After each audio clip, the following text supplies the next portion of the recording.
Nous sommes là, mesdames et messieurs, fidèles au poste, chaque dimanche pour la rétrospective de la semaine à Congo Web Télévision. Aujourd'hui, je reçois pour vous un acteur social, patron de la chaîne Molière Télévision et qu'on l'appelle affectueusement Papa Molière. Je reçois donc ce soir Nemba Lemba Léon. Très heureuse de vous recevoir, monsieur Léon. Merci Madame Paulette, merci de me recevoir, c'est très gentil de votre part. Voilà, vous êtes un acteur social, j'aimerais bien savoir, parce que votre chaîne de télévision Molière Télévision est bien ancrée dans les sociales, comment décrirez-vous le social du Congolais, Léon Nemba? Mais Madame Paulette, vous savez très bien que le social n'existe pas. Dans notre pays, il n'y a pas de social, c'est un mot, un vain mot. Voyez vous-même, comment voulez-vous faire du social quand il y a encore, en cette année, après, je ne sais pas, 60 ans d'indépendance, vous savez qu'il y a des gens qui sont en train de toucher 30 000 francs congolais, ça fait 20 $, hein, malgré les discours, je dirais les beaux discours, même du président de la République, hein, qui donne souvent des injonctions au niveau du gouvernement, de membres du gouvernement, que vous devez vous occuper d'abord du social. Mais bon, il ne veut pas dire ça un mensonge, c'est presque une menterie. Il n'y a pas de social au Congo, ça n'existe pas. Nous nous trouvons aujourd'hui, on croyait que ça se passait seulement à l'intérieur, mais des jours où des parents envoient des garçons aller voler et des petites filles aller se prostituer. À Kinshasa, à Kinshasa, on croyait que ça ne se passerait pas ici, mais c'est tous les jours qu'on voit ça. Dans Kin Makambo d'ailleurs, c'est tous les jours des images assez incroyables, on dirait de la science-fiction, mais c'est à Kinshasa, la capitale. Et encore, vous savez, on dit que souvent on nous reproche de ne pas traiter certaines images, mais madame, dernièrement, le viol a repris. On a eu un petit bébé de 2 ans qui a été violé. Bon, comment voulez-vous qu'on montre ça? Mais c'est courant. Il y en a maintenant, c'est le côté fétichiste. Donc le viol a repris, mais bel et bien, il est bien ancré dans notre pays, dans notre capitale. Voilà, nous prenons le premier dossier, mesdames et messieurs. C'est lié au sommet de l'Union africaine qui a pris fin. Plusieurs recommandations ont découlé de ce sommet. Alors, nous avons la réaction d'Aléa Toundou, qui est porte-parole de la majorité présidentielle, et la réaction toujours par rapport, par rapport au sommet de l'EUA, mais par rapport à la rencontre Kabila Outembi. Le chef de l'État a été au sommet d'Addis Abeba cette fois-ci et il est repassé au retour par Kisangani, la ville martyre. Et bien, il a rencontré Outembi. Plus de précisions de ce premier condensé, mesdames et messieurs.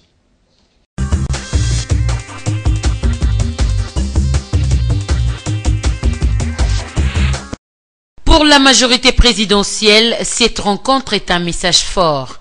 Benoît Yolama, cadre de la famille présidentielle, soutient que cela est une façon pour le chef de l'État de rassurer sa population quant à la tenue des élections en RDC. Il faut retenir d'abord que le président Kabila est un homme de dialogue et nous pensons que c'est un message envers ceux qui veulent s'évertuer à prendre la place de la population. Nous entendons les élections. Les élections auront bel et bien lié, le président a toujours affirmé. Et nous, du côté de la majorité, nous sommes déjà prêts à aller aux élections, même maintenant. Par contre, au rassemblement de l'opposition, ce face-à-face Kabila Outembi est un non-événement et ne rassure en rien. Il peut rencontrer tout ce qu'il veut. Donc là n'est pas le problème. Le vrai problème, c'est que le 31 décembre de cette année, c'est fini pour le président Kabila. Parce que au dialogue de la 5 ans, on s'était dit qu'il fallait que le gouvernement soit fait, comme on s'était entendu, et puis que le CNSA soit aussi mis en place. Mais jusqu'à présent, il n'y a pas eu de CNSA. Et le gouvernement qu'il a fait, il a biaisé tout ce qu'on avait dit, tout ce qu'on avait parlé. Donc il a fait de sa manière, il a créé son rassemblement. Pendant ces temps, du côté des centristes, l'on salue la démarche du président de la République, Médard Kankolongo. Je crois que cette fois-ci, le président Kabila sera lui-même le porte-parole de la majorité à ses assises pour un peu nous éviter ce dysfonctionnement entre les évêques, le président de la République et la majorité. Donc nous encourageons de telle façon que le président Kabila, pour cette fois-ci, il doit être le chef d'étude de la majorité à ses assises. Les Congolais espèrent en cette rencontre une décrispation de l'atmosphère politique qui du reste tendue en République démocratique du Congo.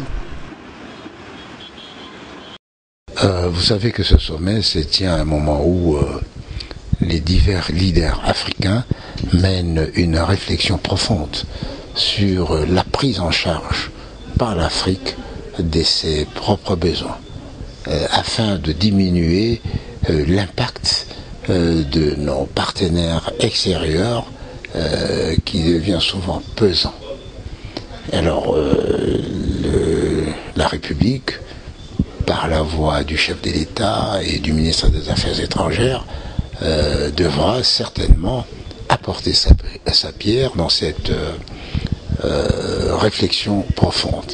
Ensuite, c'est une occasion quand même pour le président de la République de remercier les États africains pour la solidarité sans faille dont ils ont fait montre à Genève face aux injonctions infondées de la Commission des droits de l'homme sur l'enquête internationale.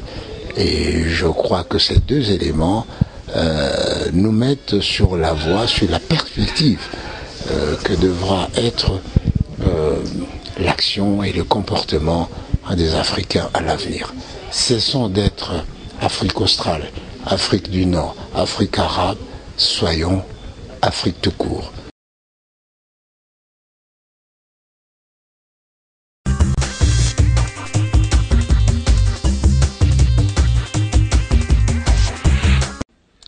Léon Nemalemba, Alain Atundou l'a dit, soyons Afrique tout court. Cette fois-ci, au sommet de l'OUA, de l'Union africaine, pardon, la solidarité africaine a bien joué par rapport à la République démocratique du Congo. D'accord, mais pour arriver à quoi?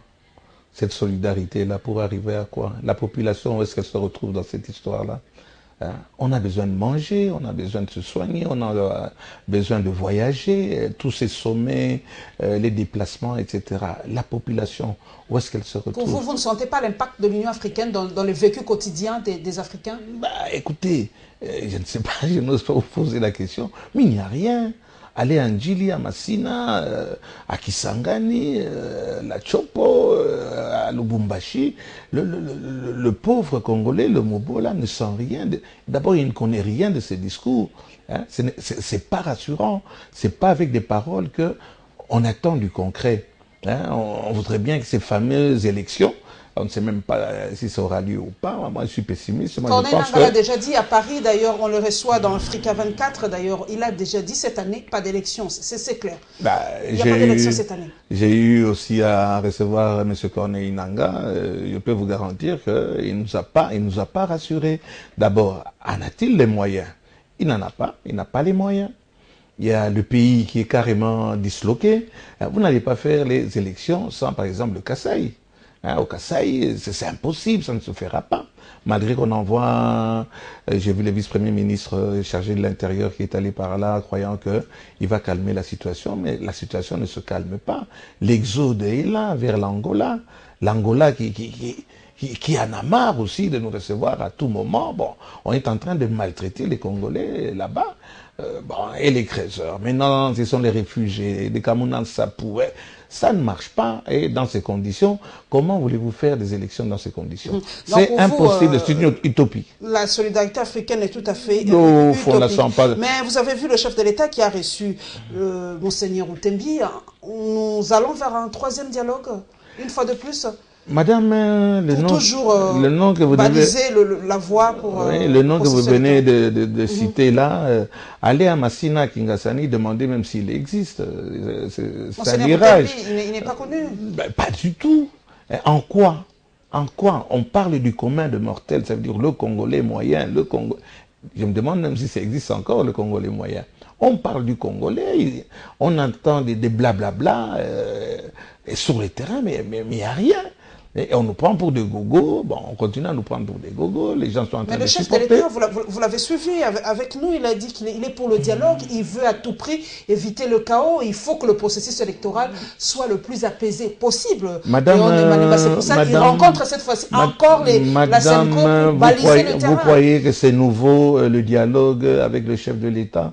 Mais il apprenait, il y a plus de 2 ans qu'on parle de dialogue.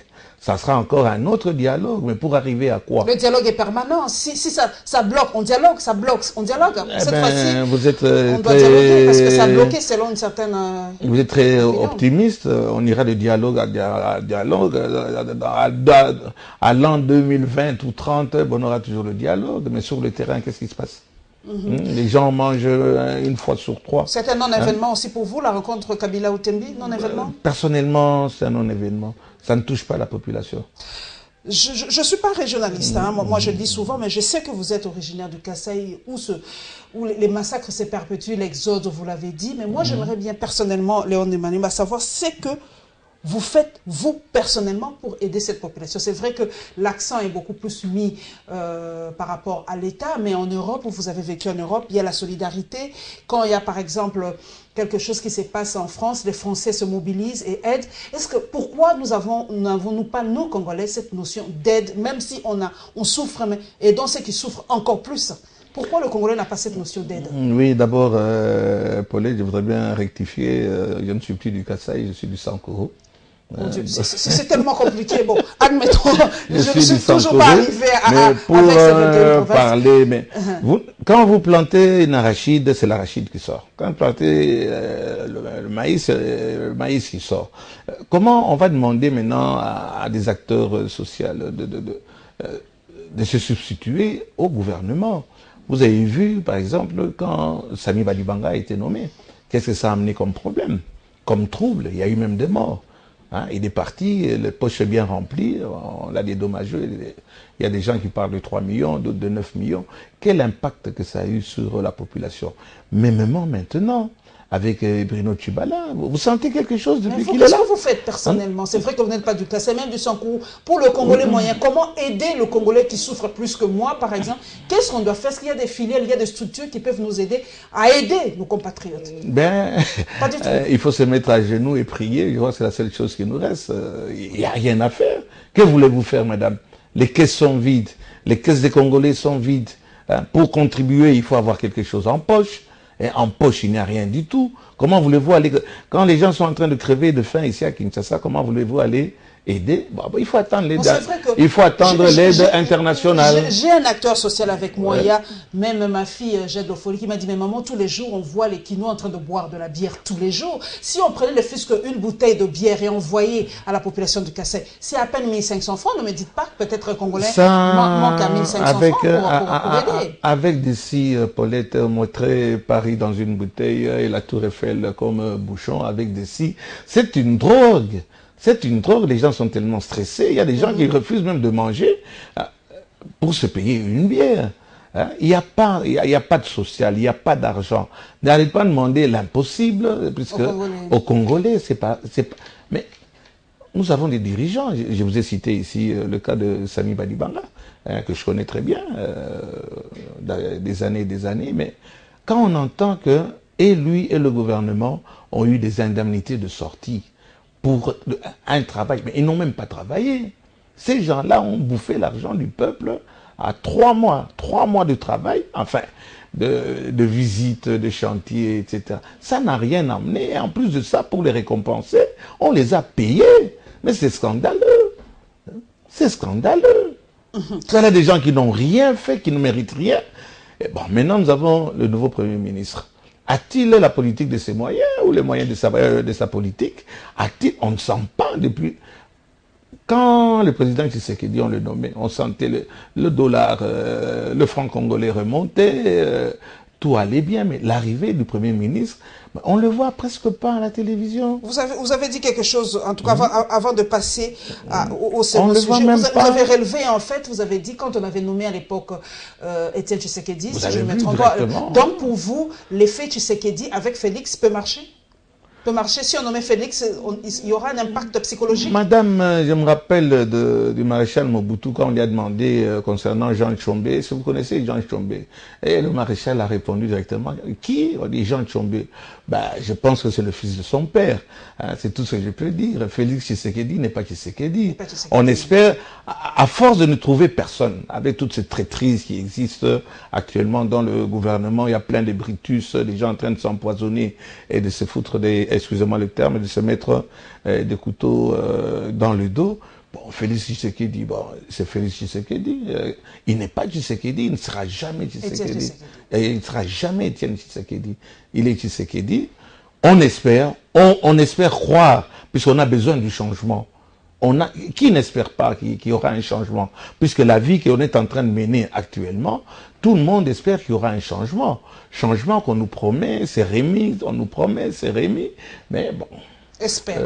On espère, il faut espérer. Voilà, deuxième condensé, mesdames et messieurs, c'est la rencontre AR avec la CENI et la rencontre toujours, nous restons dans ce même cadre, l'AR avec qui parle de la double nationalité de Moïse Katumbi qui a été révélée cette semaine.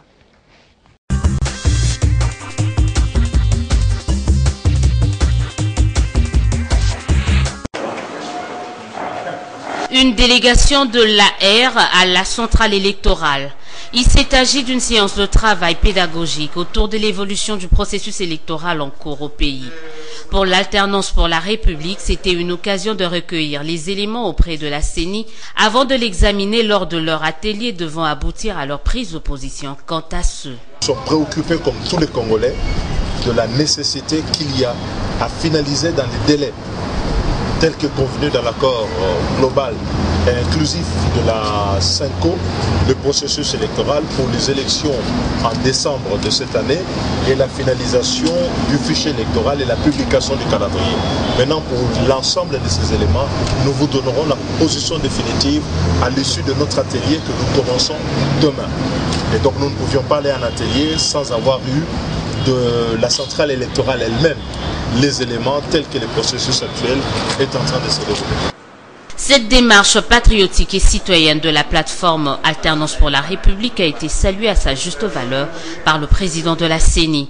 Corneille Nangaa se réjouit du fait que cette rencontre lui a permis de faire un état des lieux du processus électoral et surtout de l'enrôlement en cours.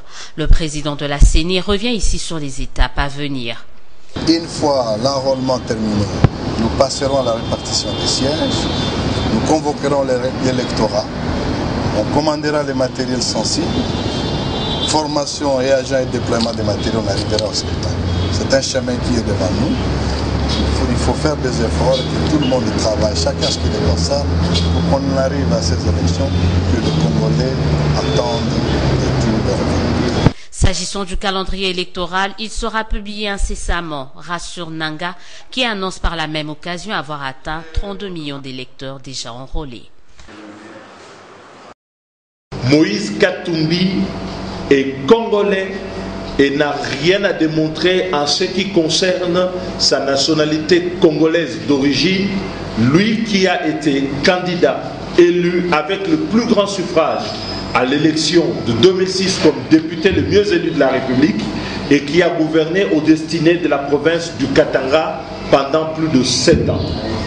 Il est donc assez curieux qu'aujourd'hui, on ramène sur la table cette question. Nous souhaitons à cet effet mettre en garde les pêcheurs en eau trouble qui s'hasardent dans les zones dangereuses pour la stabilité de la République. La question de la nationalité a été au cours des dernières années au cœur des conflits qui ont déchiré la République démocratique du Congo. Ceux qui aujourd'hui agitent la boue sont en train de remuer cette question. Sont-ils désormais prêts, après avoir sollicité pendant de longues années un moratoire de la motion de José Makila au sein de l'Assemblée nationale, de passer maintenant au crime la nationalité de tous les officiers généraux et supérieurs des forces armées et de la police nationale, des sous-officiers ainsi que des cadres dans l'administration publique, dans les entreprises publiques et dans les institutions publiques pour établir la nationalité des uns et des autres. Nous voudrions les rassurer et nous voudrons rassurer l'ensemble de l'opinion nationale que l'alternance pour la République affirme aujourd'hui que Moïse Katumbi demeure bel et bien notre candidat à l'élection présidentielle à venir et qu'aucune raison de droit ou de fait n'ait fait obstacle à cette candidature et qu'ils aient leur apaisement lorsque nous ferons le décompte de ceux qui ont la double nationalité. Le nombre de victimes se compteront dans leur camp.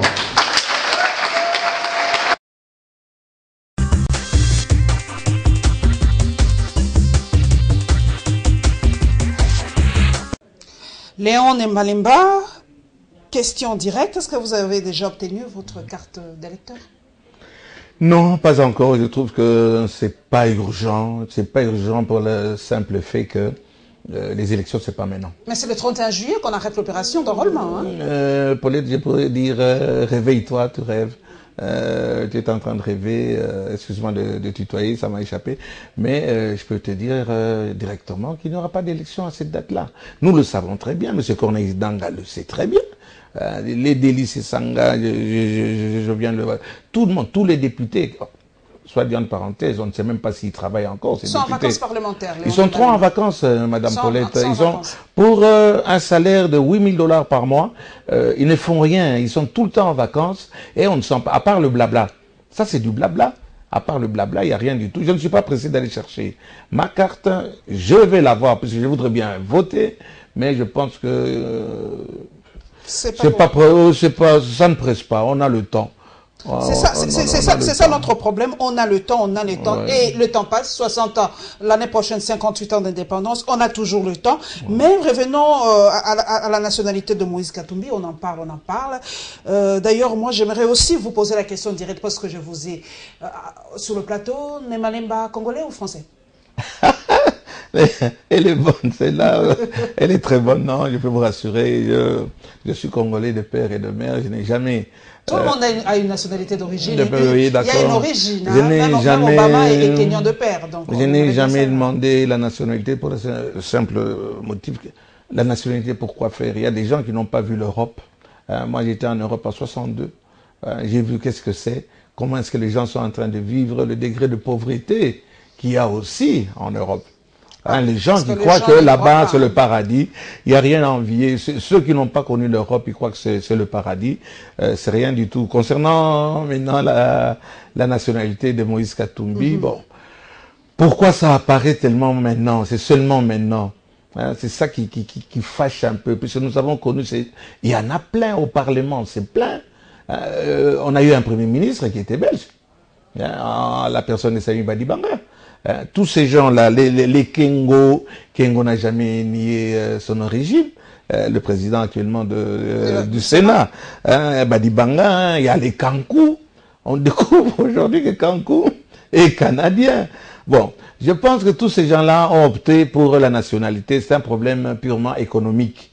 Je pense qu'il serait temps qu'on accepte qu'un Congolais... C'est ça, on doit débattre, mettre ça vraiment sur la table. On l'a déjà mis, on a déjà mis... froidement sur cette question de... On a déjà mis, on a parlé de José Makila, qui a déjà... Ce moratoire qui court toujours. Qui court toujours, pourquoi pas, mais... Vous savez combien des Congolais qui vivent à l'étranger? Ils vivent à l'étranger puisque dans leur pays ça ne va pas. Pour vivre à l'étranger, bon, on cherche des faux documents, etc. On devient belge, français, canadien et tout. Quand on revient ici, bien sûr qu'ils le cachent. Moi, j'étais sidéré d'apprendre que mon ami et frère Clément Kankou est canadien et qu'il a fui dans son ambassade. Maintenant, il est au Canada, il est considéré comme au Canada, puisque bon, soit dit en parenthèse, il n'est plus ici à Kinshasa, mais il y en a d'autres qui vont ressortir. Il y en a d'autres qui vont ressortir. Comment leur en vouloir, Léon Emalemba? Vous avez parlé du social, beaucoup sont des réfugiés économiques. Oui. Quand le social, par exemple, à Kinshasa pose problème, prenons l'exemple de l'ONATRA où les gens sont impayés. C'est pas seulement l'ONATRA, Léon Emalemba. C'est partout les gens sont impayés. Comment en vouloir aux Congolais qui se battent pour aller ailleurs et avoir cette nationalité? Parlez-nous un peu de l'ONATRA. Quand les gens ne sont pas payés, comment leur en vouloir d'avoir une autre nationalité? Imaginez, Madame Paulette, c'est ça notre travail, hein, l'investigation.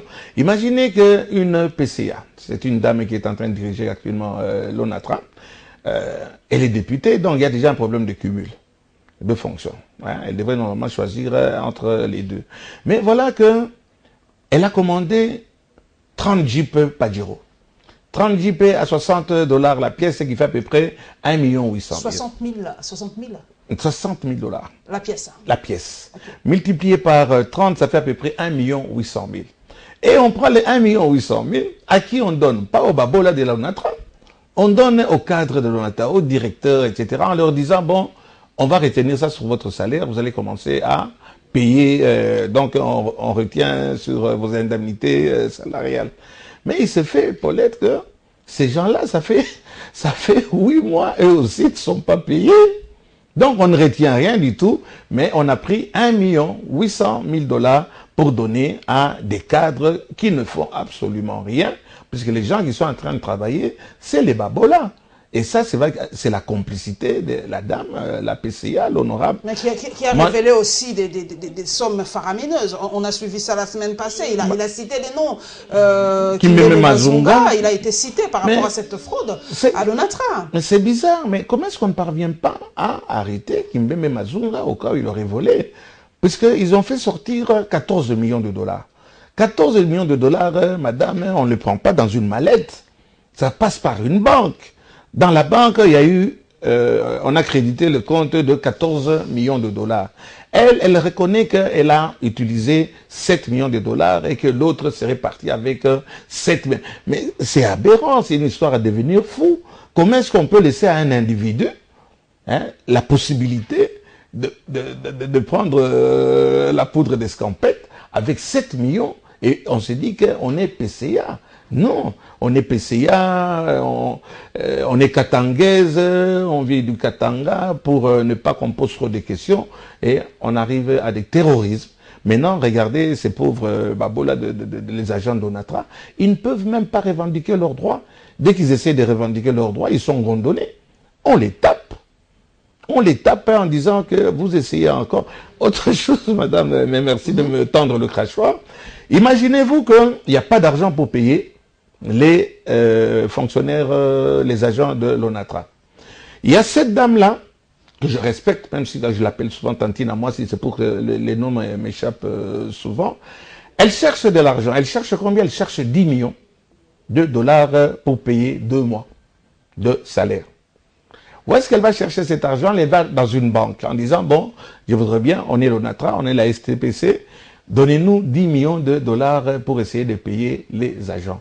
Mais les 10 millions de $, madame, ce n'est que 2 mois. Ils ne vont payer que 2 mois. Mais ces gens-là totalisent 7 mois. Et après avoir payé les 2 mois, donc c'est un cercle totalement infernal. Mais on demandait à la dame, qu'est-ce que vous donnez comme garantie? Elle dit, ah bon, voilà, il y a 3 grues qui sont à Matadi.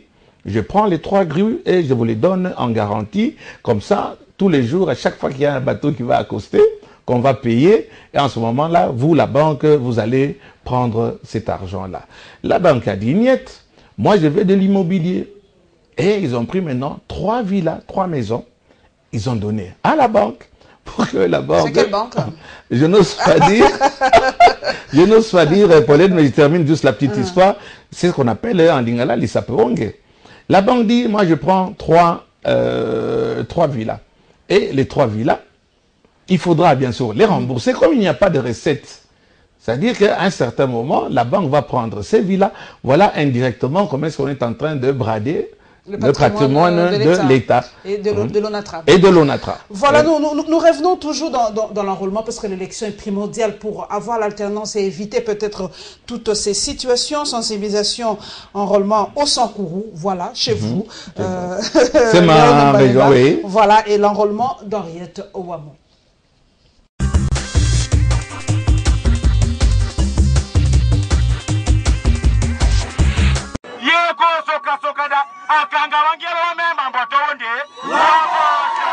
Le vice-ministre honoraire des Finances revient d'un séjour dans le Katakokombe et à Lodja dans son Sankoro natal.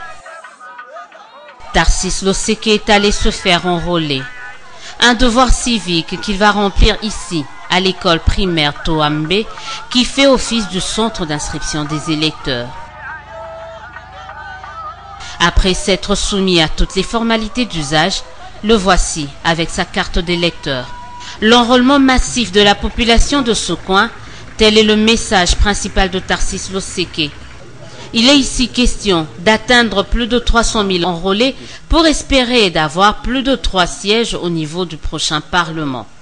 Ce message de sensibilisation à l'enrôlement, Tarcisse Loseke va le partager avec les chefs coutumiers de la collectivité de Lokombe. Avec ces autorités coutumières, l'ancien vice-ministre va également échanger autour de leur plan de développement pour cette contrée. Ainsi, les uns et les autres ont analysé les différentes actions à mener et les initiatives à mettre en place pour que la modernité soit effective dans cette partie du pays. À noter que pendant son séjour dans le Sankoro, Tarcisse Loseke s'est également rendu à Lodja. Ici, il a participé le 30 juin dernier à la messe commémorative de 57 ans de l'accession du pays à l'indépendance.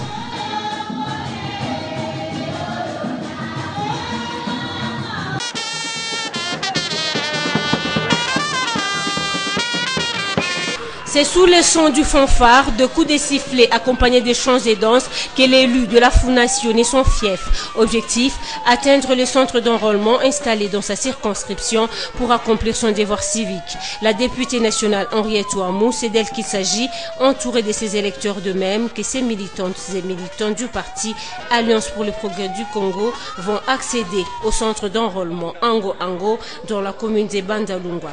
Après l'opération proprement dite, l'élu de la Funa obtient sa carte d'électeur et lance un appel vibrant aux Kinois, particulièrement aux habitants de Bandal, de s'enrôler massivement. C'est le moment. Train Angoyo, eza déjà dans Nzela.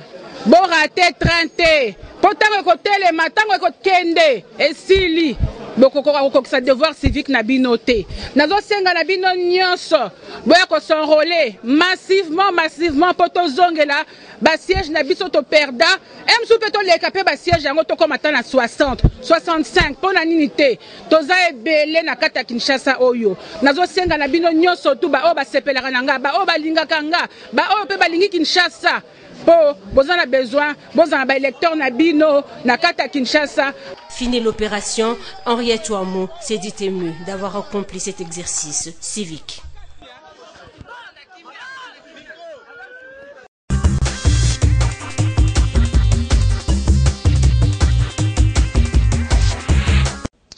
Léon de Malemba, je sais que vous n'y croyez vraiment pas à la tenue des élections, mais il y a quand même des politiques qui veulent y croire, comme Henriette Ouamou et Tarcisse Loseke.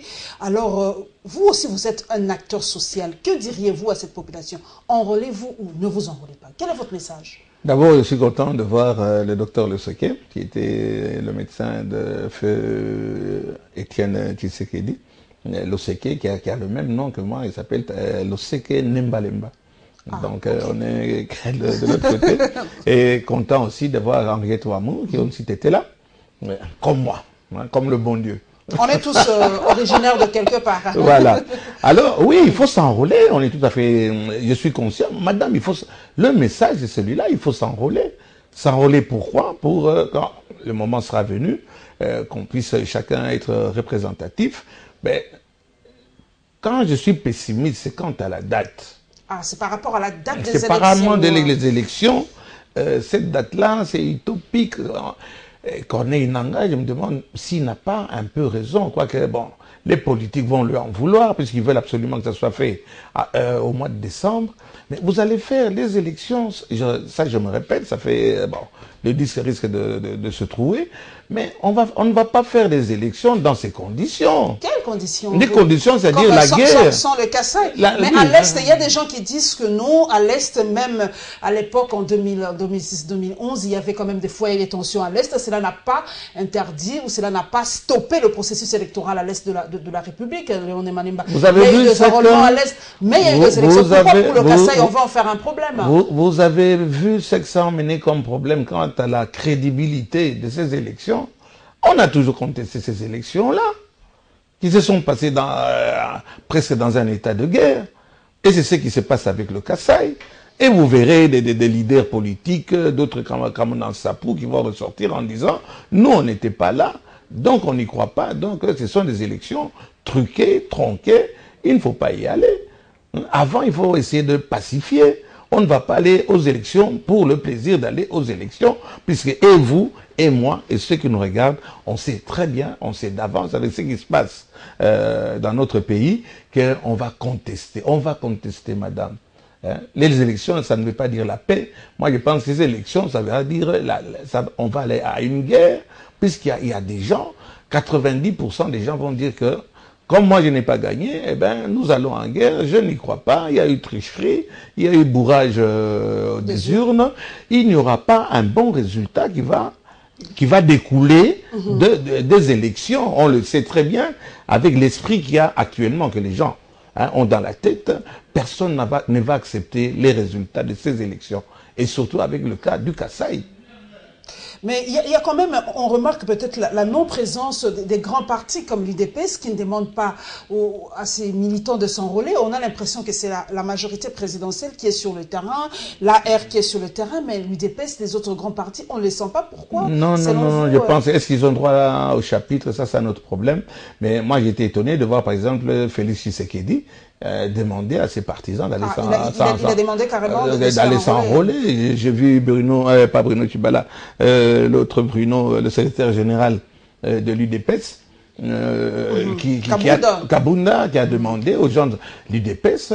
Demande aussi à je ne suis pas de l'UDPS, mais l'UDPS, moi j'ai suivi qu'ils sont en train de demander. Tout le monde, pour une fois, on est d'accord. Tout le monde est d'accord pour l'enrôlement. Mais bon, c'est sur le résultat, ça c'est maintenant c'est un hic. Ok, nous revenons, vous êtes un acteur social, moi je prends l'angle du social. La politisation des entreprises, on dit souvent que si les entreprises aujourd'hui sont en faillite parce que les politiques ont pris en otage les entreprises publiques. Vous partagez cet avis? Mais totalement. Je parle de cette dame, de madame, je l'appelle Tantina Moissi, Katouma, madame Katouma. Bon, tout le monde sait, elle est là parce que c'est une politique, mais la gestion, elle ne parvient pas. Elle ne parvient pas, elle n'y est pas. C'est pas un problème. Vous citez beaucoup les autres, vous-même vous êtes dans le dossier de l'ONATRA, on a ouï dire aussi, vous n'êtes pas si clean que ça. Mais Paulette, vous avez totalement raison, je crois que j'aurais bien voulu m'étendre là-dessus si on a le temps.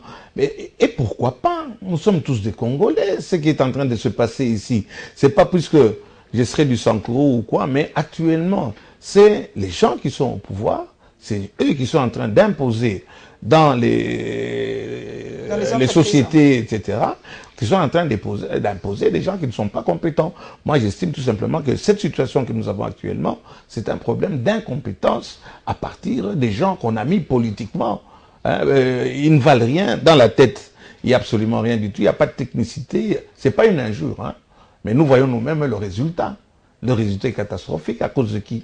Vous avez vu ce qui se passe à l'OCC? Qu'est-ce qui se passe, Papa Molière? Parce que vous êtes à l'affût de tout. Qu'est-ce qui se passe à l'OCC? Toujours des détournements. On a changé. Nous, on a dénoncé. Vous avez dénoncé tous les détournements. En moins de 2 ans, on a changé 3 DG de l'OCC. Vous avez vu ce qui se passe aux affaires étrangères? Par rapport au passeport? Par rapport au passeport, non. Il n'y a pas seulement le passeport. Par rapport aux agents. Ah, qui sont en grève. Qui sont en grève.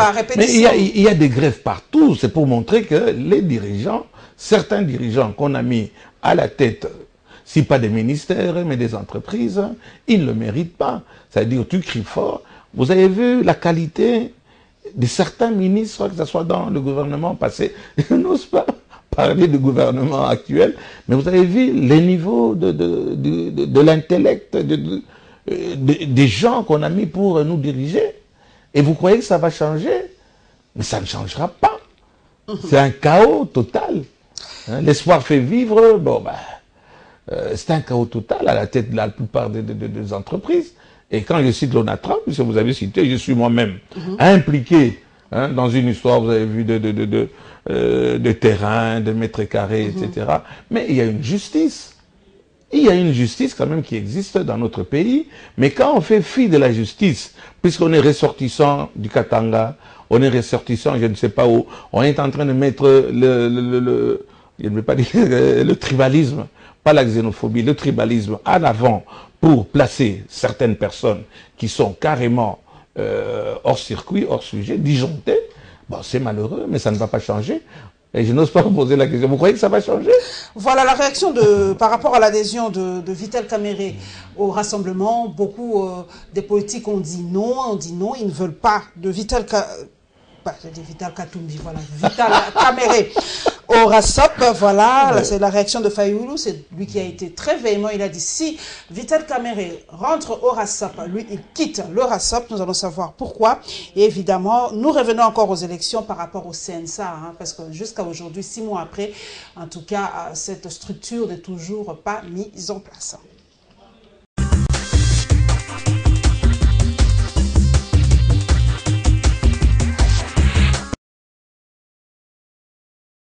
Cette première réunion sera convoquée incessamment lorsque le président du Sénat retournera au pays. Parce que pour le moment, il n'est pas sur le territoire national. Cependant, j'ai invité tous les délégués au CNSA pour une réunion, une prise de contact, afin qu'ils soient briefés sur la teneur de la correspondance du président de la République, sur les différents noms présentés par les différentes composantes. Et nous avons aussi échangé sur la façon dont ils vont procéder. Et là où il y a eu quelques interrogations sur la composition des différentes listes, nous avons acté les interrogations afin que le CNSA puisse démarrer en toute responsabilité, en toute quiétude, parce que, mesdames et messieurs les journalistes, le CNSA, c'est une structure capitale pour les mois qui suivent. C'est la structure qui permettra, en toute responsabilité, je le répète, conjointement avec le gouvernement et la CENI, de finalement mettre à la disposition du peuple congolais un calendrier électoral tenant compte avec beaucoup de responsabilités de tous les paramètres d'ordre constitutionnel, d'ordre juridique.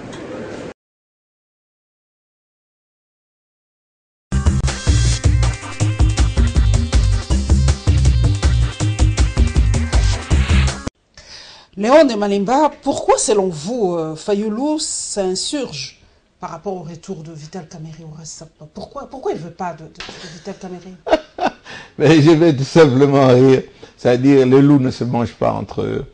Hein, il y a eu tellement de coups fourrés, excusez-moi, des traîtrises, des mouchardises, ils ne s'entendront, et c'est vrai, c'est que Fayulu a dit, ils ne s'entendront jamais, puisque ce sont ces mêmes loups qu'on retrouve depuis des années au Parlement. J'ai vu Sesanga parler tantôt, c'est toujours les mêmes, ces gens qui parlent, mais qui n'amènent absolument rien. Ils se connaissent, ils savent pourquoi. Ils savent pourquoi ils ne veulent pas se rencontrer, et ils oublient même la population. Ils oublient la misère du peuple. Ils oublient on croyait que c'était l'occasion de se rassembler, puisqu'on parle de rassemblement, hein, de se retrouver. Mais ils ont tellement de coups bas, des comptes à se régler, que ça ne m'étonne pas que Fayulu ait déclaré qu'il ne sera jamais à côté de Vital Kamerhe. Et pourtant, c'était presque deux copains. C'était presque deux copains, deux combattants. Vital Kamerhe, on lui dit qu'il n'a pas de position fixe. Vous partagez aussi cet avis. Il signe partout, il est partout, partout, donc on ne sait plus le situer. C'est peut-être ça la peur. Peut-être à part les coups bas, comme vous le dites, mais c'est peut-être aussi sa non-position, au fait, qui fait peur. Je suis un peu mal placé, d'autant plus que bon, c'est un ami de longue date, etc. Mais je tends à aller un peu de votre côté. Je crois que mon ami Vital, quoique un homme très intelligent, très capable, mais le non-positionnement un peu aujourd'hui à gauche, demain à droite, c'est pas bon.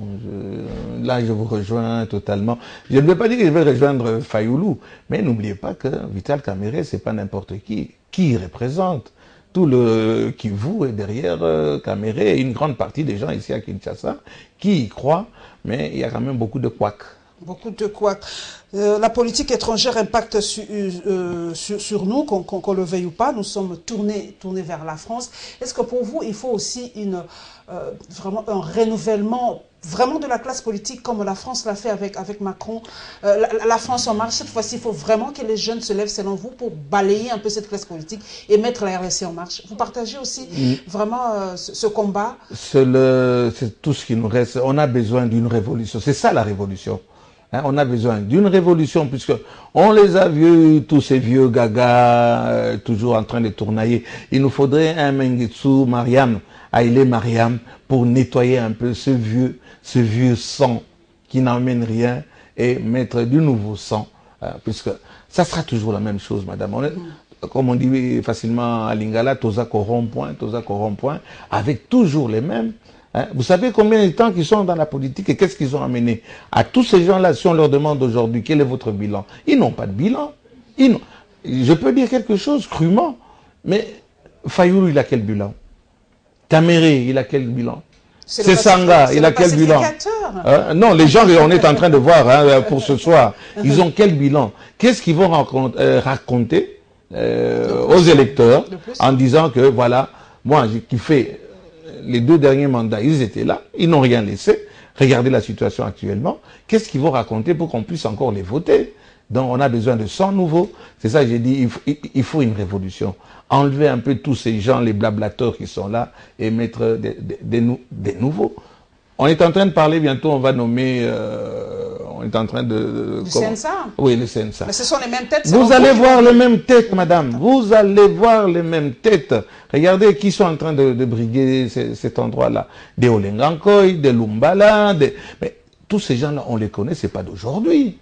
Donc, pour vous, moi je reviens parce que Brandon Midag, je le suis souvent, il dit, en tout cas, il faut que les jeunes n'aient pas peur de créer leur propre parti. Il faut que les jeunes osent et se battent pour prendre la place. Ils ne doivent plus être derrière le vœu, par exemple, dans les ligues de jeunes, les jeunes ne servent aujourd'hui qu'à être des marchepieds.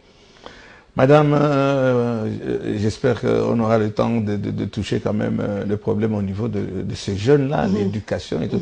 Vous avez vu les... Pourquoi pas, donc les jeunes aussi ont un problème. Mais il n'y en a pas. Déjà, les jeunes même, la plupart, ce sont des bourricots, puisqu'il n'y a pas de succession qui sont assurées. Vous avez vu le niveau des enfants qui ont fait l'examen d'État? On va en parler, oui. C'est ça, la jeunesse de demain.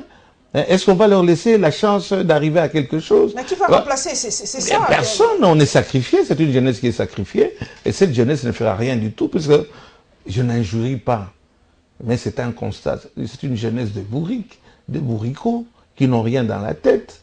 Il n'y a pas de relève, madame. Il y a quand même des exceptions dans cette jeunesse.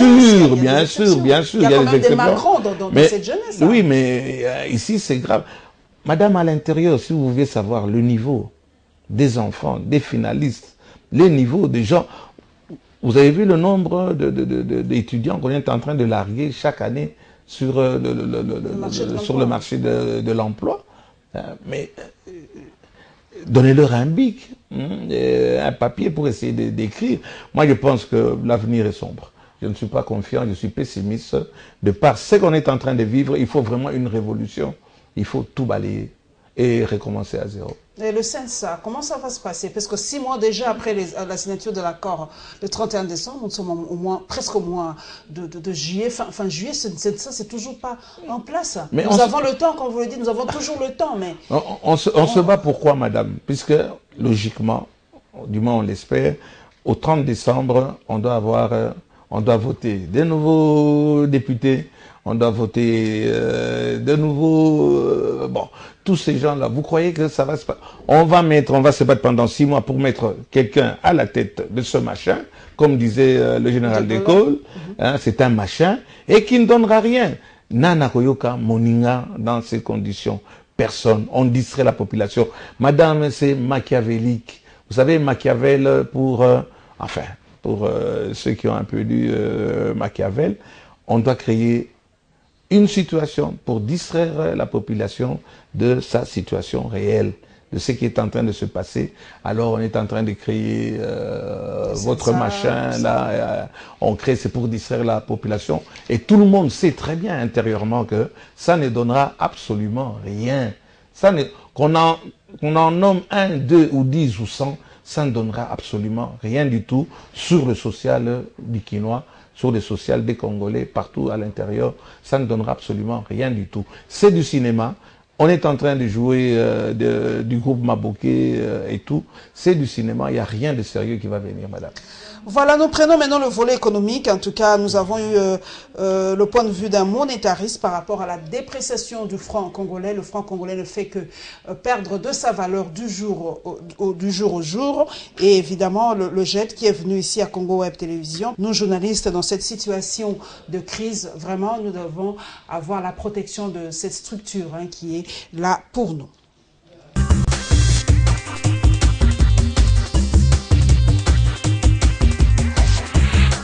Depuis le qu'on est en 57, 58, 59, il y avait le franc belge qui était en dépréciation.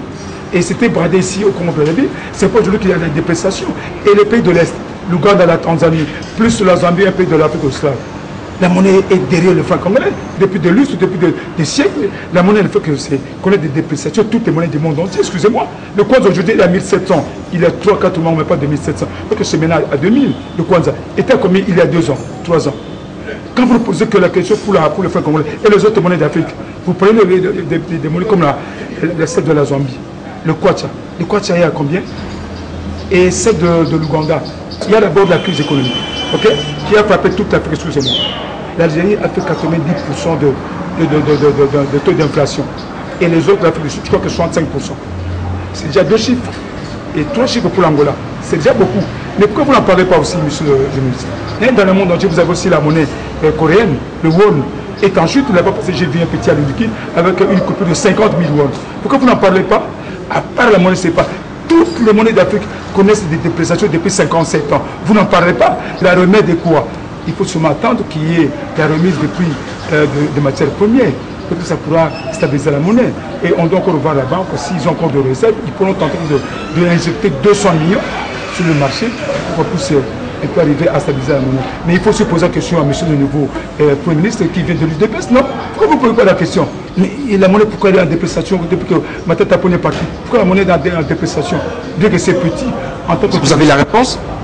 Oui, je suis le seul qui peut vous répondre.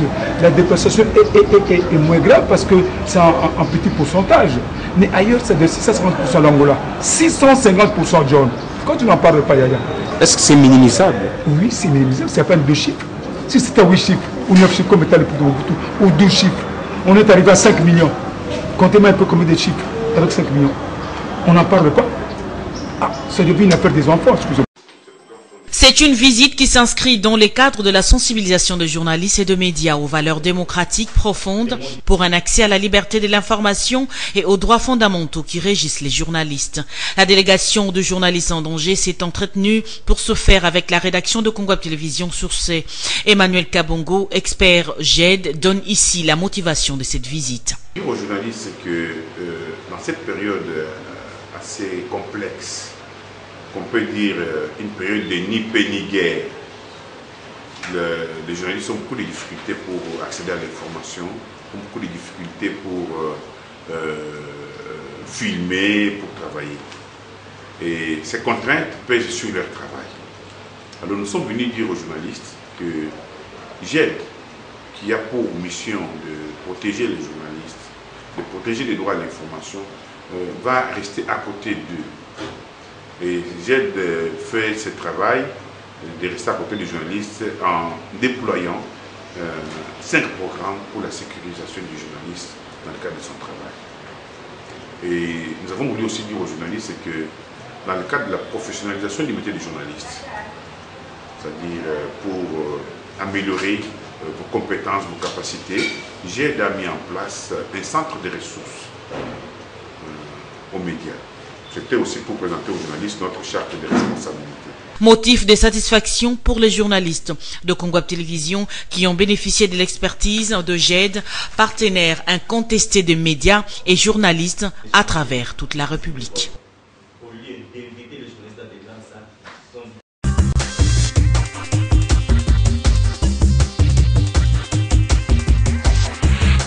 Léon Nemalemba, vous êtes acteur social, je le répète, dans cette période, comme l'a dit un journaliste de GED, dans cette période de ni paix ni guerre, le journaliste congolais était réellement en danger, selon vous? Oui, ni paix ni guerre, c'est pas vrai, on est en pleine guerre. Hein? On est en guerre à l'intérieur du pays, on est en guerre même ici à Kinshasa. Vous voyez le nombre d'évasions régulièrement, les coups de feu, où on se demande même où est-ce que ces gens trouvent autant de munitions. Mais bon, journalistes en danger, c'est vrai, moi-même j'ai été défendu plusieurs fois par journalistes en danger, mais bon, est-ce qu'ils ont les moyens encore de défendre les journalistes? Quand nous descendons sur le terrain, madame, vous avez vu dernièrement, il y a un journaliste qui a été tabassé justement à l'ONATRA, tout simplement puisqu'il faisait... la télévision, le caméraman. Oui, qui était... Bon, à part protester, qu'est-ce que GED peut encore faire? Hein? Eux-mêmes sont dans l'insécurité. À part le verbe et peut-être l'écrit, GED a des bonnes intentions et tout, mais je crois qu'ils sont limités. Quoique je sais qu'il y a quelques apports à partir de l'étranger. Il faut toujours que ça vienne de l'étranger. Mais ici, le travail de GED n'est pas facile. Et la bonne volonté de ce qu'on vient de suivre, c'est de bonne foi, c'est de bonne volonté. Mais bon... les chiens aboient, la caravane passe. Ou plutôt, je dirais, la caravane passe et les chiens aboient. Par rapport à la dépréciation du franc congolais, Nemalemba, vraiment, c'est vraiment une corde au cou des Congolais. On se réveille chaque matin, on ne sait pas le taux du dollar. Ça va s'afficher à combien? Je ne sais même pas aujourd'hui si c'était à 1500. On est à 16,5. Comment on en est arrivé là aujourd'hui? Bon, on est arrivé quand Matata avait circonscrit, on avait une accalmie sous Matata Pognon, qu'on le veuille ou pas. Qu'est-ce que s'est passé aujourd'hui? Bon, peut-être il avait du pognon, puisque bon, actuellement, les autres qui sont en train de venir, apparemment, ils n'ont pas de... Pas apparemment, ils n'ont pas de pognon, ils ne savent absolument rien faire. Paulette, imagine-toi, j'ai suivi le Premier ministre, Raymond Tchibala, qui a promis, hein, j'ai vu ça sur une chaîne, je crois, c'était les 50, Raymond Tchibala promet qu'il va... Bruno Tchibala promet qu'il va payer les gens au taux de 1400, 1500. Mais c'est incroyable, c'est à peine croyable. Donc c'est-à-dire que le Premier ministre accepte que il y a eu, je ne sais pas si c'est une dévaluation, je ne sais pas, dépréciation. C'est pas d'évaluation aussi. Hein, c'est presque kiff-kiff. C'est presque le même, c'est presque le même effet sur le terrain. Mais voilà un Premier ministre qui reconnaît, qui accepte que le taux que Matata a laissé, qui était de 9, je crois, actuellement, il est à 15. Donc ça veut dire que le ministre reconnaît que nous allons arriver à 15-16, puisqu'il va payer le personnel, il va payer les agents, les fonctionnaires, au taux de 15-16. Ça veut dire qu'aujourd'hui, le taux officiel, on revient comme sous Mobutu, voilà. On va arriver au million, au Mokomboso de Mobutu. Et oui. On va arriver là? Ben, j'espère que si on va pas revivre cette période tout de même. Si ça pouvait amener un peu une prostate à certains, donc Utenika, vous savez qu'on appelait ces histoires-là prostate ou bien Utenika, peut-être, mais actuellement, nous sommes officiellement à 15 et ça a été certifié par le Premier ministre. Et donc c'est malheureux et ça va continuer à monter. Hein, les fonds, enfin tous les gens qui nous aident, qui sont en train actuellement de fermer leurs bourses, J'ai lu quelque part que monsieur le Premier ministre a demandé même de l'aide internationale. C'était publié sur une des radios étrangères. Oui, nous allons arriver à... Il n'y a plus d'argent. Il n'y a plus d'argent à la Banque du Congo. On ne produit pas. D'où viendrait cet argent? On ne produit pas. Mais on a réagi par rapport à la banque russe. Je ne sais pas si vous avez l'information. Le Premier ministre a dit qu'il y aura l'argent près d'une banque russe, mais cette banque russe a été sanctionnée par les États-Unis. Donc on est à la recherche éperdue de l'argent. Donc nous sommes toujours dans le verbe.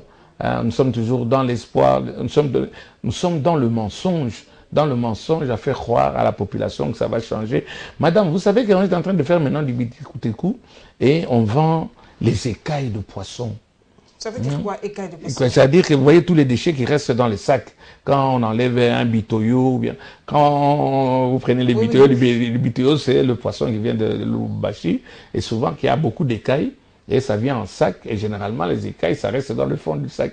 Vous savez qu'on est en train de vendre les écailles des bitoyo, puisque quand vous prenez les bitekuteku, et que vous prenez un peu de cette poussière, vous jetez là-dedans, vous croyez que vous êtes en train de manger un grand... Voilà le leurre, voilà ce qu'on est en train de...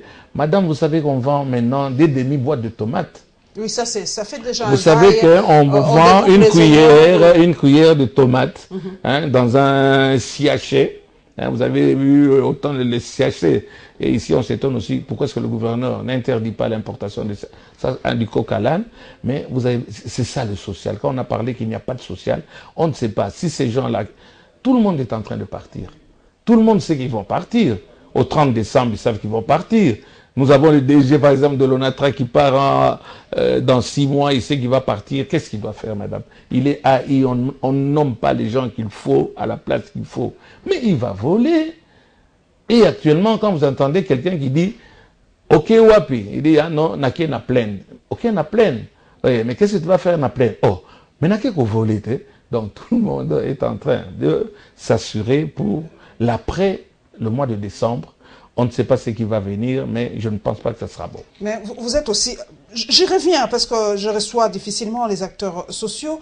Qu'est-ce qui va se passer le 31 décembre s'il n'y a pas élection? C'est peut-être ça aussi la peur. Le 19 décembre, on a dit que c'est la Senko qui a donné cet oxygène au régime Kabila pour passer la date du 19 décembre. Et après le 31 décembre, qui va donner de l'oxygène au régime Kabila?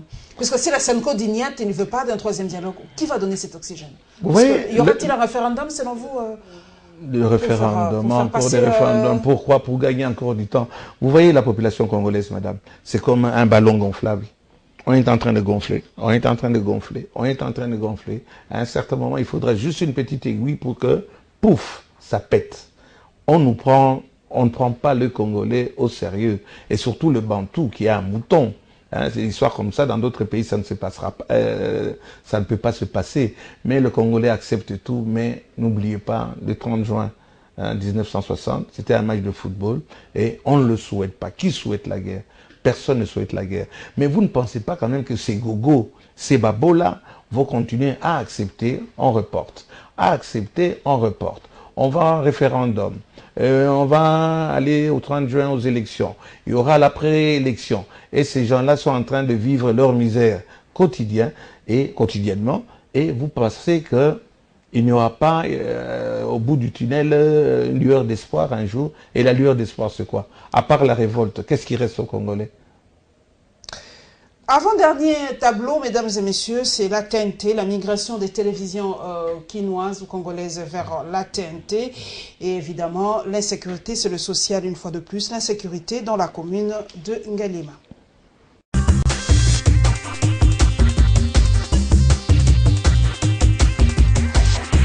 Oui, il y aura un basculement, mais non, il n'y aura pas d'écran noir, ni à Kinshasa, ni à l'intérieur du pays. Ce sont des mensonges. Vous continuerez à voir cela parce que votre gouvernement y a veillé. Il y aura une période de simulcast où on continuera à émettre et à recevoir en analogique, en même temps qu'on continuera à émettre et à recevoir en numérique, jusqu'à ce que nous éteindrons l'analogique après avoir eu l'assurance que tout le monde peut continuer maintenant à nous suivre, à suivre la télévision en numérique, parce que nous aurons mis tous les matériels nécessaires pour adapter les vieux récepteurs, tout le matériel nécessaire pour que tous les ménages soient en mesure de suivre. C'est une affaire de gouvernement. Ne politisons pas une technologie qui est mondiale. Même ceux qui émettent, même ceux qui ont aujourd'hui des stations de télévision qui n'ont pas les moyens de pouvoir les convertir, ils pourront continuer à produire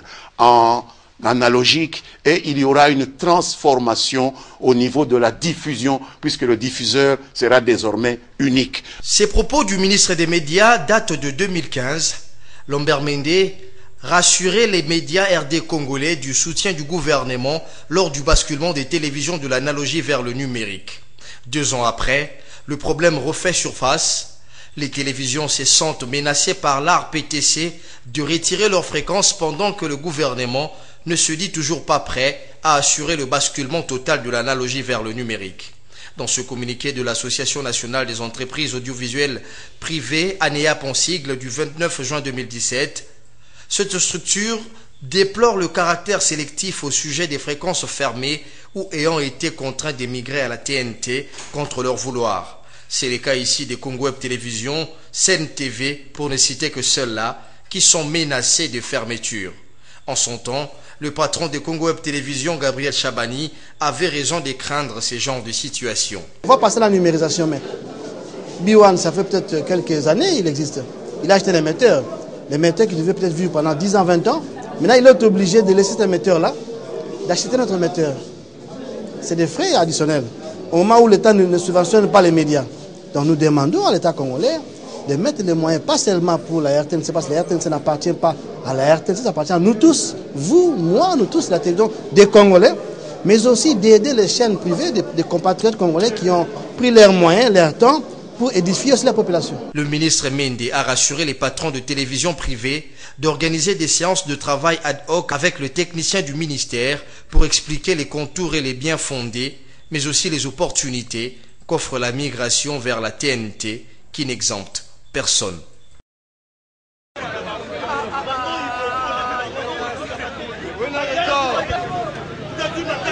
Tongo na 8h juste na flasher ba crédit na ngambwa. Na ngambwa na kabima samso za flash atina ba crédit. To na tongo to moni to ki masasa za ba kima. Na prochaine na ko miti pembeni awa. Batu ba na catch pembeni basali crime ba koti ba tirer masasa 3 balles. Bazimbo bakimi na bango. Na moi na 8h boye batimine bakoti babeti mtu masasi. Bakoti pe na venir to ba soda na venir ba intervenir attaquer. Ngaka si pina quand même debeta ba kano bendeni. Tant ce qu'on a côte na kata maison na odisko mutu voisin na nga zolela. Bobo manga pamba. Ndena bimi so na comprendre que ça masasi. Ko bima na bima na moni batona ba yokatsa na ngambo. Ketch mo telema kana ngambo na ko kene mbala mo. Baladi tenite balaki na kagoul. Et puis en tenue civile, bazoué bloc presque surtout à valeur, ba téléphone, ba mbongo, sac et tout. Ndi to toka mai. To monika keti mo zole ka to tuni bango nini ba zone salibo ka boka etala boy. Wana masasa se beti. To ye boy na mini to ba bomi mutu pe tala ka ta yo mo na mboko pe koto nyoso ba soda bazali. Ba kengela ka ba konzi na bango na kata mapangu. Tolemi makambo koto ezalaka te to boy. Contrôle bazo kanganzela sécurité ngo bazo sala ngo ya nini. Bazo sala crime na moya ba soda pene za pembeni ya ba soda bazate. Bazo belela ba soda bazo ya te. Ah, bombo gani na ngo batu ba souffrir boy.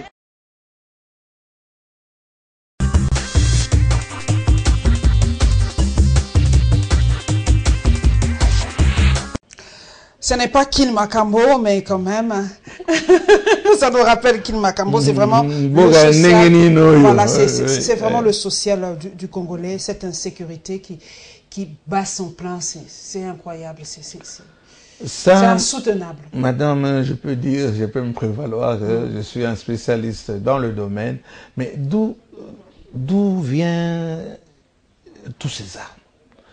D'où ça vient, toutes les munitions qu'on est en train de tirer là? Mais ça vient du fait que, moi je suis fils de militaire. À l'époque, mon père était officier, c'était rare de voir en ville un militaire avec une mitraillette, un Kalachnikov, en train de se promener. Voyez tous les magasins des Indo-Pakistano-Chinois. Tous ont un militaire, 2 militaires, 5 militaires en armes, avec des cartouches. Quand il y a une bagarre, ils ont la gâchette facile. Ils sont en train de... Comment est-ce qu'on peut prendre donner à des étrangers? Et ça vient de là. Quand on les paye maintenant mal, vous savez combien on les paye, madame? Il y a $100 pour le militaire et $100 pour son chef. Quand il n'a pas à manger ce type-là, et il fait des coups le soir. Vous savez qu'on loue, il y a des gens pour faire des coups maintenant, ils louent des armes qu'ils vont chercher chez des privés, chez des militaires qu'on a placés chez les privés. Tant qu'il n'y aura pas un contrôle de tous ces gens qu'on est en train de donner aux Libanais, aux Pakistanais, aux Indo, machin, même aux Congolais. Moi, je connais des endroits où il y a 6 militaires qui sont en train de faire la ronde, 3 le matin, 3 le soir. Et il y a un drame qu'on a montré dernièrement. Le militaire, quand il part, il a laissé son arme. Quand il a laissé son arme, l'enfant d'un voisin, c'est toujours les enfants de voisins, etc., qui vient, son copain, qui lui dit, bon, viens, on va aller voir. Tu vois, nous, on a une arme. Vous avez une arme. Tu vois, ça, c'est une arme. Et Betty Massas. Le garçon est mort. Et bien sûr, c'est toujours un mobo là, du voisin, du voisinage qui est mort. On a 6 militaires. Il y a des gens. On envoie maintenant les militaires. Raphaël, Kendo Somelanga, Lipa, ou bien Kendo Somelanga Ti. Et il part avec son arme, Madame Atindiye, Akende, Kosomba, Ti, Na, Lipa. Et c'est ce qui se passe dans notre pays. Ça aussi, ça ne changera pas aujourd'hui, madame. Par rapport au basculement, nous avons suivi, voici la force de Congo Web Télévision, c'est les archives. Nous avons ressorti les propos du ministre de la Communication. Nous devons être en simulcast, je crois que j'ai bien prononcé les mots. Est-ce que Molière Télévision est dans le même cas? On doit tous basculer. Pour vous, quelle est l'importance de ce basculement vers la TNT, le numérique? Je peux me vanter d'être parmi les combattants pour ce problème, puisqu'il y a une semaine, le ministre nous a reçus en délégation, la NEAP. Je crois que le représentant de Congo Web, qui est arrivé un peu en retard, c'était un problème de protocole ou quoi. Mais le ministre a essayé de nous rassurer. C'est vrai, il faut basculer dans le numérique, mais est-ce que c'est le moment, madame? Est-ce que c'est le moment? On dit qu'il y aura des élections d'ici le mois de décembre. Ces gens doivent suivre l'information. Ces gens doivent suivre la propagande. Puisque avant qu'il y ait élection, je pense qu'il y a une période où il y aura la propagande. Est-ce que c'est en ce moment-là qu'il faut basculer? Est-ce que c'est en ce moment-là qu'il faut demander à toute la population? Vous savez, les gens de Massina, Kingasani, qui ont encore les petits postes noirs, oui, les 14 pouces sur batterie. Vous allez demander à cette personne d'acheter un décodeur. Un décodeur, quand on a posé la question, on dit, ah non, un décodeur, ça va varier. C'est pas cher, c'est pas cher. C'est entre 5 et $10. Madame, 5 et $10, quand quelqu'un ne parvient pas à manger, et c'est dans cette période où ça fait 7 mois, 8 mois, 1 an qu'on ne paye pas les gens, et qu'on va les imposer pour pouvoir accomplir leurs droits civiques, c'est-à-dire voter. Et on va demander à ce qu'on fasse un basculement en ce moment-là. Nous avons demandé au ministre, nous avons demandé à son Excellence, M.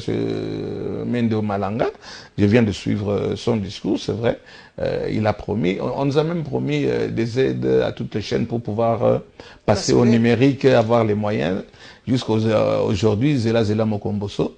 Et les fréquences qu'on arrache à diverses chaînes, on les octroie à qui, ces fréquences?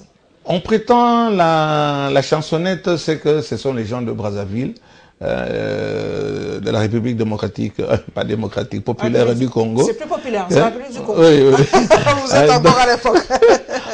Populaire du Congo, le Congo Brazza, qui réclamerait leur fréquence. Mais la RPTC, qu'est-ce qu'elle vient faire à ce moment-là dessus? Puisque Esaïa Bissoté, ce n'est pas à nous. Donc c'est un problème actuellement, c'est beaucoup d'argent, c'est des millions et des millions d'argent que beaucoup de ces gens-là vont se mettre dans les poches. Moi je pense qu'on subit comme d'habitude, il n'y a aucune urgence. L'Afrique du Sud jusqu'aujourd'hui, Le Maroc, l'Égypte, il y a plusieurs pays qui ne basculent pas. Qui n'ont pas encore basculé. Ils ont estimé que ce n'était pas le moment. Et surtout quand on prend le problème, le secteur politique, il va y avoir des élections. Ce n'est pas le moment où on va demander à toute cette population à l'intérieur du pays et autres de commencer à mettre 5-10 $ pour acheter des décodeurs. Au moment où nous parlons, il n'y a aucun décodeur à Kinshasa. Hein? C'est ça de l'histoire qu'il faut commander. Il faut 1 mois, 2 mois pour que ça arrive ici. Il faut 1 mois, 2 mois pour qu'on puisse vulgariser, vendre et tout. Je pense que ce n'est pas le moment et on devait nous laisser encore un peu plus de temps pour s'adapter, pour changer le matériel. Surtout subventionner, ce qui est très important. Bon, la subvention, calendrier grec. Nous allons terminer par le constat de la publication des examens d'État. Et ben, voilà, c'est sorti. D'ailleurs, je profite de l'occasion pour féliciter en tout cas tous les lauréats qui ont participé en tout cas à cet examen d'État 2017. Donc, félicitations à ma fille aussi, Joël Lofoli Limbili, 60%, merci à toi. Et le constat de débordement des immondices. Mais un fait a quand même été remarqué ce dimanche, ou ce samedi plutôt, c'est Vodacom qui a été, Voda Off. En tout cas, ce samedi, on ne sait pas pourquoi, mais les communiqués ont été publiés. Il y a eu incendie à Vodacom et pourquoi ils ont été off toute cette journée. Et les examens d'État, beaucoup n'ont pas pu avoir les résultats dans cette société de télécommunications. Donc, plus de détails dans ce dernier condensé, mesdames et messieurs.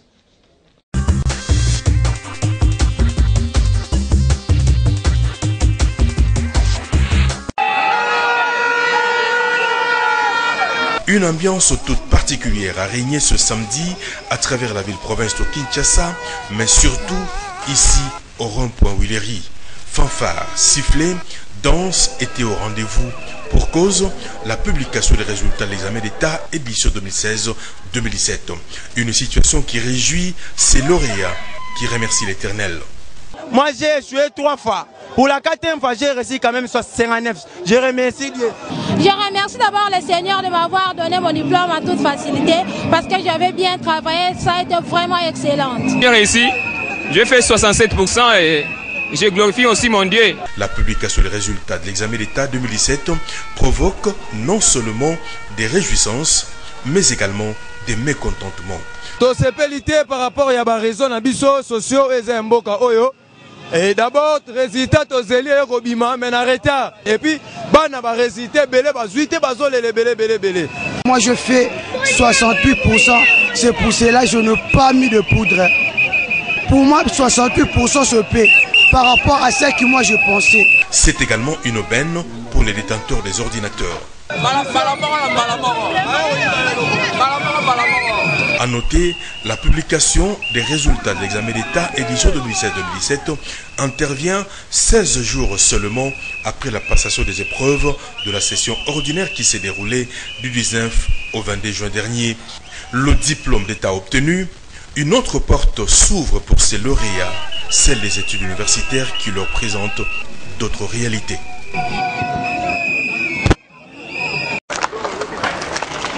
Deux tas d'immondices ont élu domicile devant la deuxième porte de la forêt internationale de Kinshasa. Une situation consécutive à l'implantation de cette usine de traitement de déchets. Quelques riverains rencontrés sur les lieux déplorent cet état de choses. La télévision société oyo awa ezaki pe bien po bazwa ba kopalo wana basalela kango mais toyei kokamwa makambo échanger salité yeli susu makasi place donc ekomi salité makasi ndenge batie société na bango il faut bazwaka biloko wana babombaka yango na kati ya société mais ekomi na veni salité makasi baya kolongola biloko wana na kati ya balabala eza deuxième porte eza esika bamindele bayaka bainvité bayaka batimini bayaka bongo problème eza na solo mpe makasi place wana ebengisi tala. Les habitants de cette partie de la capitale invitent l'autorité compétente à évacuer ces ordures. Ce qui fait usine, ce qui fait nini na éviter, mais au lieu de salité na bango ba utilisaka na kati ya lopango bango ba sali débordement ezali banda. On a évité ce les 2 poids 2 mesures, on a évité qu'est-ce qu'on peut dire. Mais ce n'est pas logique ba konji ba lekara awa, la police est juste derrière. On a évité si il y a 2 lois pour la pays moro. Mais normalement, c'est pas normal que na balabala les na salité immondiste na balabala, c'est pas normal. Signalons que la population de Kinshasa redoute l'apparition des épidémies avec la présence de ces immondices.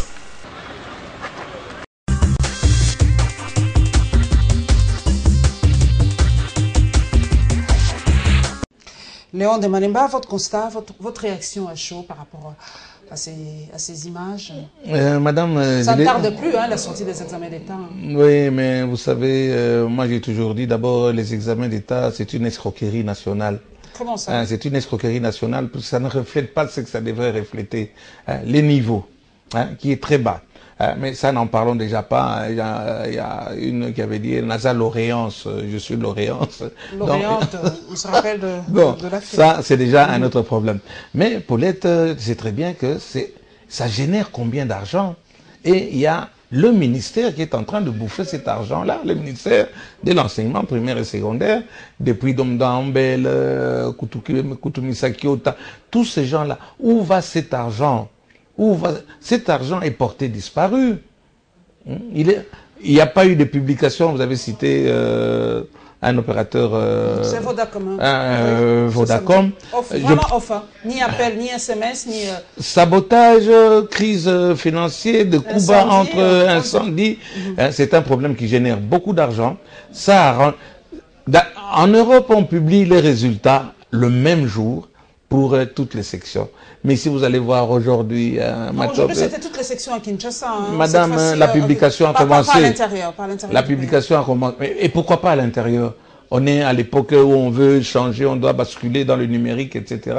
Là, ça marche. Mais pour les examens d'État, pouvoir publier sur tout l'ensemble du pays, ils sont incapables. Tous ces ministres, les ministres de l'enseignement primaire et secondaire, on va voir avec celui qui vient d'arriver maintenant. C'est un problème d'argent, c'est un problème d'escroquerie, c'est un problème de détournement. Et on est en train de distraire les enfants. Vous avez vu le nombre de poudres qui sont en train de se mettre sur la tête, mais pour des bourriques qui plus tard, c'est pas ça la relève. On a sacrifié l'avenir de nos enfants et avec ces machins, ces mascarades de publication, d'examens d'État, de TENAFEP. Vous avez déjà vu un enfant qui a fait le TENAFEP et qui a été orienté dans un secteur ou quoi? On fait ce qu'on veut. Il y a, ça pullule, les écoles privées qui sont en train de pulluler. Vous allez voir à la rentrée comment est-ce qu'on va saigner encore les parents à la rentrée scolaire et avec l'indifférence si par la complicité du ministre. Je ne veux pas parler seulement du gouverneur de la ville qui gère ce secteur au niveau de Kinshasa, mais du ministre, ça ne va absolument rien vraiment donner. Par rapport aux immondices qui refont surface malgré vraiment tout ce qui a été dit pour qu'on essaie de ne plus avoir cela dans la ville de Kinshasa. Vraiment quelques poussières de secondes. Le chien passe et la caravane aboie. Vous voyez, c'est bien dit, les Rwandais, les Rwandaleux, etc. Kigali a été reconnue comme la ville, si pas la plus propre et la plus prospère en Afrique. Là-bas, il n'y a pas les immondices, ça vient de quoi? Bouchage de caniveaux. Surtout les plastiques. On dirait que ces gens-là ne voient pas le plastique, le dégât que le plastique est en train de faire. L'enlèvement des immondices, l'Union européenne qui ne donne plus de l'argent, ils ont fermé tous les robinets, donc ça va aller de mal en pis. Peut-être, je pense que bientôt, et vous et moi, on va commencer à dormir sur ces déchets, dans les décharges publiques, puisque ça va jusque dans les parcelles. C'est malheureux, mais c'est ça Kinshasa. Voilà, mesdames et messieurs, donc merci à Léon Nembalemba d'être passé à la barre. Il est acteur politique, acteur social, pardon, et patron de la chaîne Mondiale Télévision. Je ne sais pas si cette fois-ci il sera encore candidat pour la députation. Encore? Non, ça ne vous tente plus, hein? Je ne sais pas. Il faut d'abord qu'il y ait des élections. Et je pense qu'il n'y aura pas des élections maintenant. Bon, à temps opportun, qui sait? Au temps opportun, on ne sait jamais. Merci donc à toute l'équipe technique. Merci à tous mes followers dans les réseaux sociaux. Merci à tous les téléspectateurs et téléspectatrices fidèles de Congo Web Télévision. Et bon début de semaine à tous les journalistes et membres de la structure Presse pour le Progrès. Nous nous retrouvons avec le même plaisir, mesdames et messieurs, dimanche prochain. Que Dieu nous prête vie. À dimanche.